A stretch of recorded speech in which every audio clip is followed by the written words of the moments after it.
Fala galera, tudo bem? Vamos falar um pouquinho de ortopedia funcional, vamos falar um pouquinho de diagnóstico de pacientes em crescimento, porque é uma dúvida enorme quanto ao planejamento e diagnóstico, principalmente de pacientes em crescimento.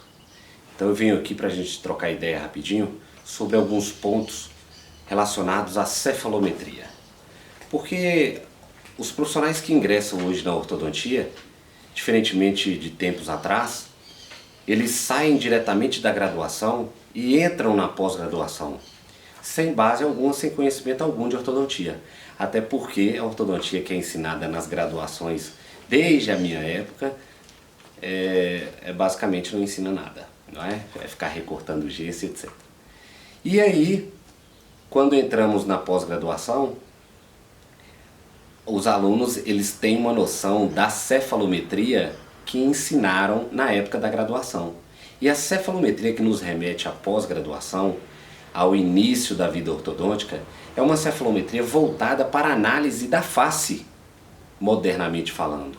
É uma cefalometria de linha de raciocínio, e não uma cefalometria, como na minha época eu aprendi, a ficar comparando com valores ditos pelos mestres como McNamara, como Ricketts, como Jarabá, que eu vou falar para vocês aqui rapidamente. Então, essa cefalometria ela é super importante quando você está formatando as ideias na sua mente sobre diagnóstico. Quando os alunos trazem umas pastas, umas documentações ortodônticas para que a gente faça planejamento e diagnóstico de pacientes, no caso em crescimento, vocês têm que entender que as cefalometrias, elas estão, a linha de raciocínio está dentro da nossa mente. Então quando eu vou olhar, fazer aquela análise facial, dentária e esquelética de uma criança, todos os dados cefalométricos de linha de raciocínio que estão na minha mente, elas vêm à tona rapidamente.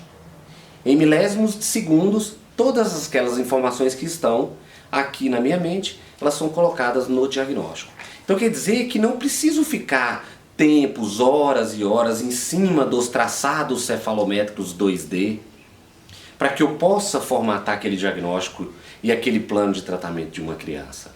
Mas aquelas informações é o que nós temos que entender, elas estão veiculadas dentro daquele diagnóstico que acabou de ser feito. E nós temos cefalometrias nas escolas de pós-graduação, cefalometria de McNamara, que tem as suas especificações para casos específicos, Jarabá, que é diferente de todas, por isso eu coloco aqui, porque ela faz ela te dá o quanto aquela criança teria de corpo mandibular até certa idade, etc, etc.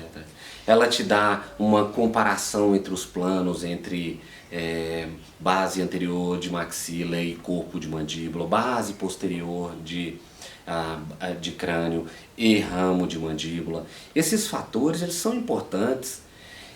USP, Unicamp, como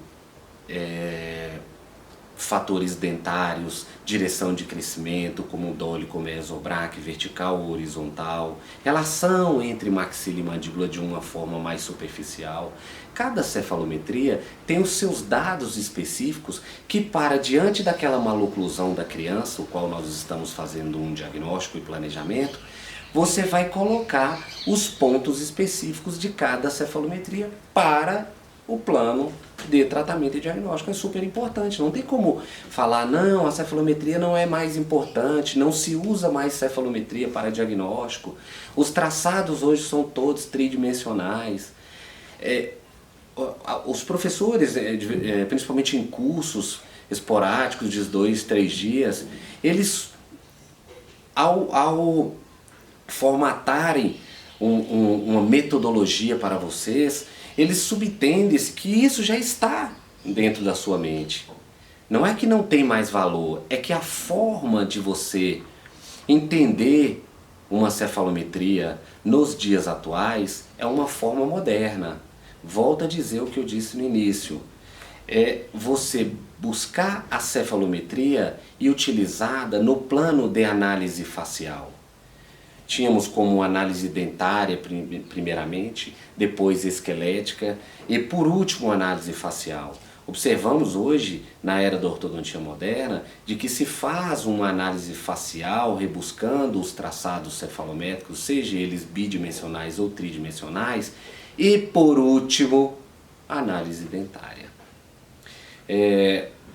Como eu disse, cada cefalometria deve ser pegado pontos, ou deve ser pontuada para cada tipo de maloclusão. Você não tem que olhar todas as cefalometrias, verificar todos os pontos cefalométricos de todas as cefalometrias vistas nos cursos de pós-graduação para uma criança padrão 3 ou para uma criança padrão 2. Para a correlação entre um paciente padrão 2 vertical ou um paciente padrão 2 horizontal. Um paciente padrão 3 é vertical e ou horizontal. Para cada ponto específico, vá para uma cefalometria correlacionada. Isso é uma forma facilitada de você trabalhar com a cefalometria. Inclusive, os alunos, eu falo os alunos de pós-graduação, porque a gente ministra cursos de pós, a gente faz coordenação na área de pós-graduação. E as maiores dificuldades são desses alunos que estão em aprendizado de diagnóstico e planejamento. E a gente observa que toda vez que vai se falar em cefalometria, há um baque. Ninguém quer fazer planejamento diagnóstico utilizando cefalometria. Não, cefalometria pode ser legal. Inclusive as aulas podem ser ministradas de uma forma mais moderna, não da forma que é ministrada nos cursos de graduação de odontologia, na disciplina de ortodontia. E Jarabá, ela para mim, em termos de planejamento para pacientes em crescimento, ela é especial, porque diferentemente das outras cefalometrias, ela me dá uma predisposição de crescimento, que durante o planejamento é super eficaz, principalmente ao se passar um planejamento seguro para os pais daquela criança que entregou a criança naquela fase de crescimento com algum tipo de maloclusão. Inclusive pacientes em crescimento, o que devemos observar principalmente a correlação entre as bases ósseas e não as correlações entre os dentes. Isso é importante porque, como estamos falando de tratamento em pacientes em crescimento e desenvolvimento, muitos profissionais que estão em aprendizado têm dúvida. Quando eu vou intervir? Sabemos que as maloclusões, as discrepâncias esqueléticas horizontais e verticais e também as transversais, elas acontecem na grande maioria, 70, 80%, até 5, 6 anos de idade. Então, quanto mais cedo se tratar uma criança que tem uma discrepância oriunda de um desequilíbrio muscular, uma disfunção, o qual não está tendo função, seja respiratória, seja de mastigação, que é o que dá a função normal ao crescimento e desenvolvimento de maxila e de mandíbula. É o que há um crescimento, uma função normal de respiração e crescimento da face média daquela criança que lhe procurou, que os pais levaram até você. O mais importante é você observar essa função, ou o que está ocasionando essa disfunção, o que está ocasionando essa disfunção. E essa discrepância esquelética, que é oriunda de um desequilíbrio muscular, ela deve ser diagnosticada através do que a gente está falando como ferramenta de diagnóstico cefalometria, e também correlacionada com o plano de tratamento junto aos aparelhos removíveis de ortopedia funcional. Então o próprio nome já nos remete à função. Ortopedia funcional dos maxilares, ou seja, para renovar, para reequilibrar o que está em desequilíbrio muscular, ditando um novo caminho para as bases ósseas. Voltando à cefalometria de Jarabá, o que eu disse que eu acho especial, é muito legal essa predisposição para gerar segurança aos pais. Porque nas outras cefalometrias a gente não trabalha com predisposição. E aqui eu não vou me delongar muito porque não é uma aula completa presencial de cefalometria, nós precisávamos de um tempo maior, mas os pontos mais importantes é a correlação, e aí eu já deixo nesse slide, das medidas lineares, isso que torna diferente das outras cefalometrias. Então temos lá as correlações das medidas da base anterior do crânio, com o comprimento do corpo mandibular. Então você tem a base anterior lá em cima e tem o corpo mandibular lá embaixo, o qual eu vou mostrar a ilustração. Temos também a correlação da base posterior do crânio e o ramo mandibular. Então essa correlação é importante para você entender no sentido horizontal e no sentido vertical o que está em disfunção. Super importante. Então aqui nós temos a base anterior como SN, não é? Cela ponto N, ou frontonasal, e temos uma norma clínica. Essa é a grande diferença que eu vim passar para vocês. A base anterior, norma clínica, seria 71 milímetros aos 11 anos. Eu não estou dizendo que você tem que tratar essa criança aos 11.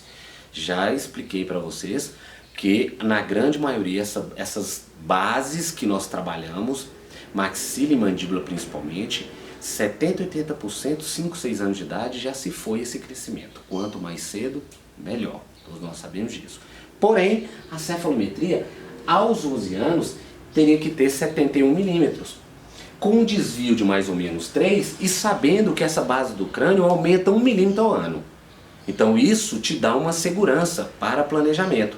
Você já tem algo palpável, algo sólido, que te fala que teria que ter 71, e aí você vai observar qual que é a idade, quanto ele tem, se está para trás ou se está para frente.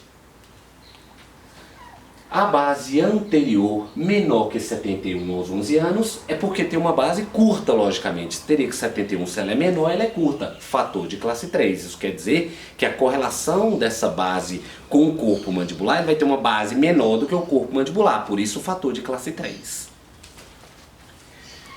Base maior, a base está aumentada logicamente, fator de classe 2. Então a mandíbula ficou para trás e a base anterior do crânio está à frente da mesma. Lembre-se que eu disse que há uma correlação, que nós vamos ver rapidamente aqui, como eu disse, não vou delongar, é a correlação da base anterior com o corpo mandibular e a correlação da base posterior com o ramo da mandíbula. Ok? Para nós não nos perdermos aqui na linha de raciocínio de aprendizado. Então, vamos para o comprimento do corpo, porque já foi falado a base anterior como SM.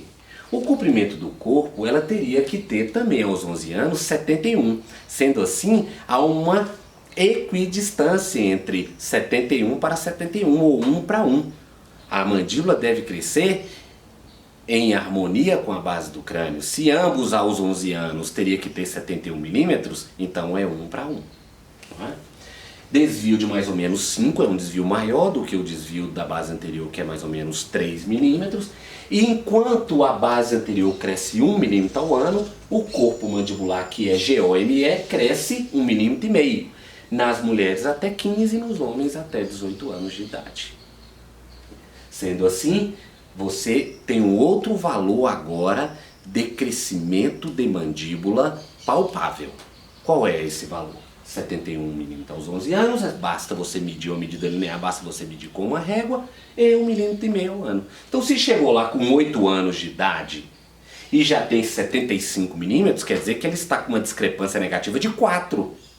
E se tem 8 anos, vai crescer 1,5 milímetro até aos 11. Então vai crescer 1,5 milímetro no 9 anos, 1,5 milímetro aos 10 e 1,5 milímetro aos 11, 4,5. Se já estava com uma discrepância ruim, negativa, vou dizer assim, de 4,5, espere que isso vai piorar. Isso que é interessante. E não se esqueça de correlacionar com a amiga dela, que é a base do crânio anterior. Sendo assim, um corpo curto, se for menor do que 71, fator de classe 2. A mandíbula está aquém do que deveria crescer. Se for maior do que 71 milímetros, Lembrando que cresce 1,5 mm ao ano, dependendo da idade da criança que lhe procurar. Se for maior, fator de classe 3. Isso é logicamente também compreensível para todos nós. Então vamos para agora a correlação saindo, já falamos da base anterior e do corpo mandibular, vamos para a base posterior e o ramo da mandíbula. E assim finalizamos essa nossa pequena aula de hoje sobre ferramenta de diagnóstico como cefalometria 2D. A base posterior do crânio é o S até o ponto AR, que é o encontro da extensão do osso esfenoide com a parte posterior do ramo da mandíbula. Então, a norma seria 32 mm aos 11 anos, beleza? Com um desvio de mais ou menos 3, da mesma forma que o SN tem um desvio de mais ou menos 3, a região posterior também tem um de mais ou menos 3. Ela aumenta meio milímetro ao ano. Então dá para fazermos aí. Como é que está a base posterior? Ela está curta ou está longa? E ela ainda cresce meio milímetro ao ano. Novamente algo palpável para a sua ferramenta de diagnóstico. A altura do ramo agora, vamos correlacionar, que é a RGOC. Então a RGOC são os dois pontos anatômicos para você medir com uma régua o que significa ramo da mandíbula. Ela tem que ter aos 11 anos 44 milímetros, com um desvio de mais ou menos 5 e